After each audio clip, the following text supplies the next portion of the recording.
안녕하십니까, 박사호입니다. 후베이성 우한뿐 아니라 중공 각지에서 기상재난이 잇따르고 있습니다. 5월 11일 후이저우성 안순입니다. 최대 풍속 11급의 강풍과 함께 우박폭우가 후이저우 성내 12개 향진을 강타했습니다. 나무가 휘어지고 앞이 안 보일 정도의 엄청난 폭우입니다. 우박이 내린 거리는 쌀이 눈이 쌓인 것을 연상시킵니다. 후이저우 전역을 강타한 우박 폭풍우가 휩쓸고 지나가면서 곳곳이 폐허로 변했습니다. 우박이 비와 뒤섞여 도로에서 둥둥 떠내려갑니다. 사람들은 빙하시대가 된 것 같다면서 기상이변에 놀라워하고 있습니다. 후이저우는 중국 내에서 재정 자립도가 아주 낮은 빈곤 지역으로 꼽히는 곳입니다. 후이저우 안순의 시내 곳곳은 마치 테러 공격이라도 당한 듯 여러 시설물들이 크게 부서졌습니다. 후난의 징저우도 폭우에 농촌 지역 곳곳이 침수됐습니다. 2020년 대홍수 때처럼 여러 곳에서 흙탕물이 강유돼 사납게 흐르고 있습니다. 곳곳에서 주민들이 불안한 물에 고립됐습니다. 강변의 한 가옥은 홍수에 들떠 붕괴 직전입니다.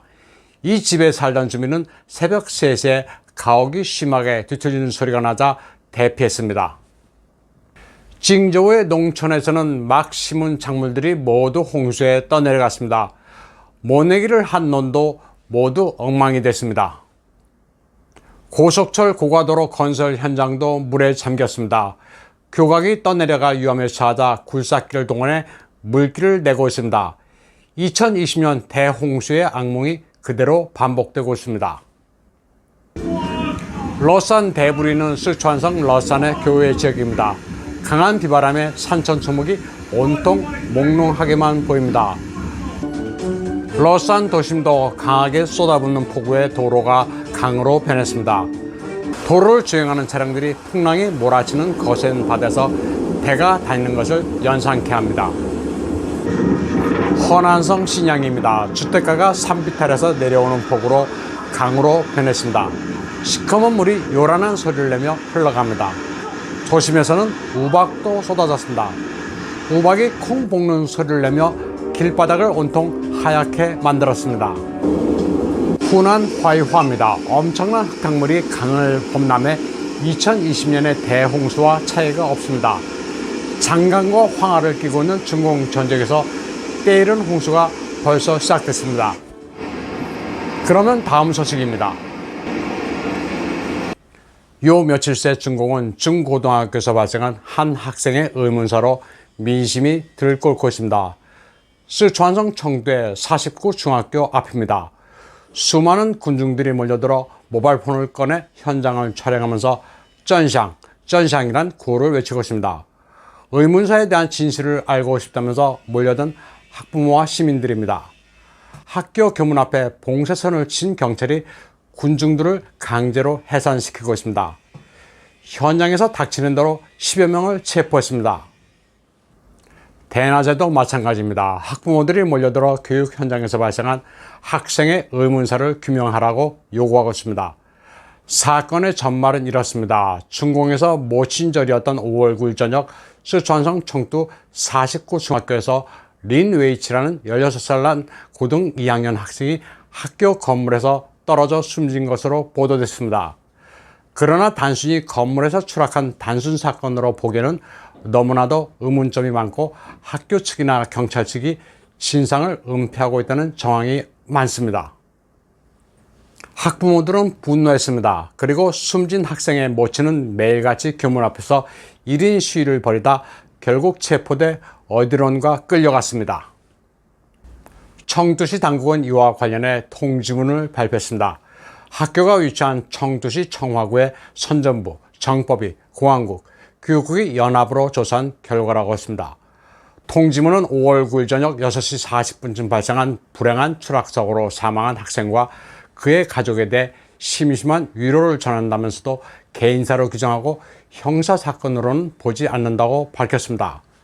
공안기관의 현장조사와 법의학 조사, CCTV 영상 확인 등을 통해 이 학생이 높은 데서 추락해 숨진 게 맞다고 말했습니다. 현장에 발자국과 지문 등 높은 곳으로 올라간 흔적도 있다고 했습니다. 다른 사람이 남긴 물증이 없다는 이유로 개인사로 돌리고 있습니다. 또 체벌의 흔적이나 사건 당일 이 학생이 꾸지람을 당했거나 하는 문제도 없었고 학교 폭력도 없었다고 주장했습니다. 학교와 공안 당국이 이 사건의 진상을 은폐하고 있다는 인터넷 여론이 높아지고 있는 가운데 당국은 외부의 유언비어를 믿지 말라고 이야기하고 있습니다. 아직 조사가 완료된 것은 아니지만 이미 여러 기관이 연합으로 조사한 결과가 표준이라고 주장하고 있습니다. 이에 대해 숨진 학생의 어머니는 발표를 신뢰할 수 없다면서 반박 성명을 발표했습니다. 발표에 의문점이 너무나도 많다면서 담당 교사와 만나고 싶고 교내 녹화 영상을 보고 싶다고 말했습니다. 아들을 기쁜 마음으로 학교에 보냈는데 하늘이 무너지는 일을 겪었다면서 이런 엉터리 조사 결과를 믿을 수 없다고 밝혔습니다. 계속 진상을 밝히기 위한 노력을 계속할 것이며 다들 도와달라고 말했습니다. 사건의 진상을 밝혀야 숨진 아들에게 볼 면목이 있다고 호소했습니다. 아들이 숨진 뒤 인생은 거품 같다고 소셜미디어 계정명을 바꾼 어머니는 절규하고 있습니다.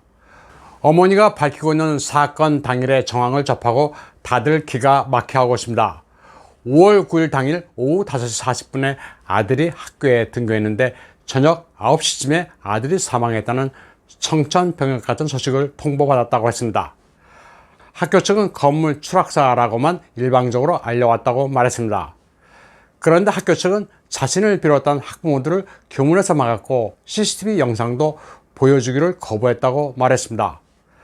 학생들에게 물어보려 했지만 학교 측은 학생들을 해산시키고 절대로 아무 얘기하지 말라고 경고했다고 합니다. 가족들은 학교 문 앞에서 밤을 새워가며 진상을 요구하고 있지만 지금까지 아무런 답변을 듣지 못했다고 절규했습니다. 가족들은 법을 이해하고 이치를 따지는 선량한 시민으로 시위 과정에서 아무런 물리력도 행사하지 않았다고 말했습니다. 한 아이의 어머니로서 차갑게 혼자 누워있는 아들을 보고 싶을 뿐이라고 했습니다. 어머니는 아들이 모친절을 맞아 어머니 행복하세요 라는 말을 남기고 등교한 뒤 변을 당했다고 통탄했습니다. 어머니가 지켜주지 못해 미안하다고 말했습니다. 그러면서 어머니는 자신의 모바일폰 전화번호까지 공개하면서 주변에 도움을 청했습니다. 이 사건은 어디를 보나 의문투성입니다. 당국의 발표를 보면 5월 6일 오후 5시 40분에 등교하고 1시간 뒤인 6시 40분에 추락사했습니다. 그리고 앰뷸런스가 8시 반에 학교에 들어갔습니다. 그리고 시신을 곧바로 영안실로 옮기고 9시가 돼서야 가족들에게 통보했습니다. 6시 40분에 추락사했다면서 앰뷸런스가 8시 40분에 학교에 도착한 것도 이상합니다. 그 시간에 학교 측은 뭘 했고 가족들에게 왜 9시가 돼서야 통보했는지 상식적으로 이해할 수 없습니다. 게다가 CCTV를 공개 안 하는 이유도 알 수 없습니다. 공식적으로 청주시는 2013년 1월 17일부터 청화구의 모든 중고등학교와 유치원에 천망, 스카이넷이라 불리는 CCTV 감시 시스템이 100% 설치됐다고 발표한 바 있습니다. 모든 교육기관에 CCTV가 설치돼 경찰이 실시간으로 학교를 감시할 수 있습니다. 어머니는 사건 당일 CCTV를 보기를 희망했지만 하필이면 그 시간대만 녹화 영상이 없다는 소리를 듣고 황당했습니다. 또 사건 당일 청화구 당국의 통지를 받고서 경찰에 신고했는데 경찰은 조사하겠으니 기다리라 라는 말만 했다고 호소했습니다. 급한 마음에 매체에도 알렸다고 했습니다. 그런데 많은 이들이 뭐가 겁나는지 제대로 목소리를 내지 못하고 있어 사건 배후에 뭔가 깊은 내막이 있다는 생각이 든다고 밝혔습니다. 아들이 추락사했다는 통지를 받았을 뿐 학교 건물 몇 층에 몇 호 교실에서 떨어졌는지도 전혀 알 수 없다는 게 어머니의 하소연입니다. 혹시 높이가 낮은 곳에서 떨어졌으면 생존 가능성도 있다고 추론할 수 있지만 진상을 도통 알 수 없습니다.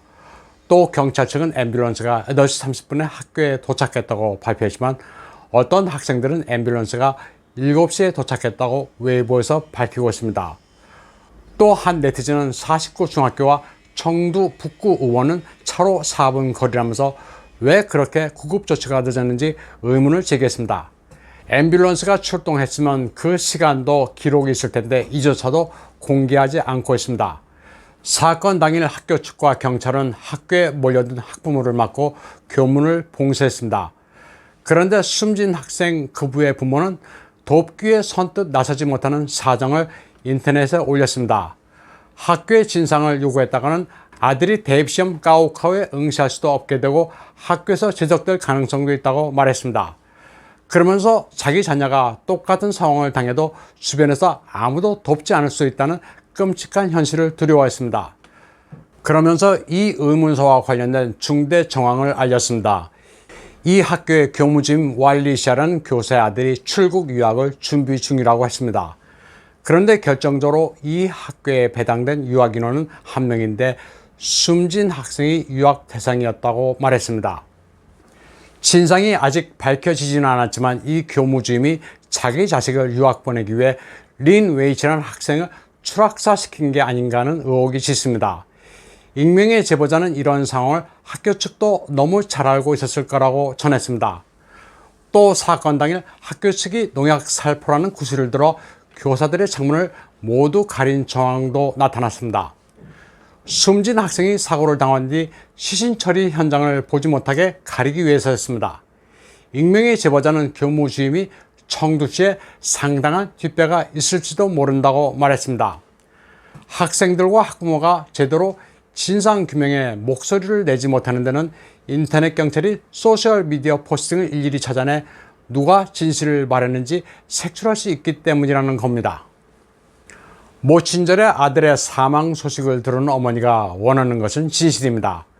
청주시 학부모들은 남의 일이 아니라면서 학교에 몰려가 같이 슬퍼해주고 분노해주는 이들도 많습니다. 하지만 준공당국은 사회 불안 요소로 사태가 크게 확산될까 진상 공개를 꺼리고 있습니다. 준공뿐 아니라 타이완을 비롯한 전 중화권이 이 사건으로 난립니다. 이번 사태에 대해 중공의 맹목적인 샤오펀홍들은 외부 세력이 개입한 색깔 혁명이라는 프레임을 만들고 있습니다. 미국 바이든이 던진 개밥을 받아먹고 있는 짓이라고까지 주장하고 있습니다. 그러면서 오리지널 푸통화를 구사하지 못하는 일부 스촨인들이 홍콩과 같은 사태를 조장하고 있다고 비난했습니다. 그런가 하면 군중들이 동일한 마스크와 조화 그리고 표준어 푸통화로 통일하고 다 같은 모델의 카메라로 촬영하고 있다고도 비난했습니다. 국산 모바일폰으로 촬영하면 될 것을 카메라까지 준비했다고 음모론을 펴는 샤오펀홍들도 있었습니다. 샤오펀홍들이 외부 세력의 개입을 주장하고 있을 정도로 이번 의문서의 파장은 만만치 않습니다. 오늘 방송은 여기까지 하겠습니다. 시청해주신 여러분 감사합니다.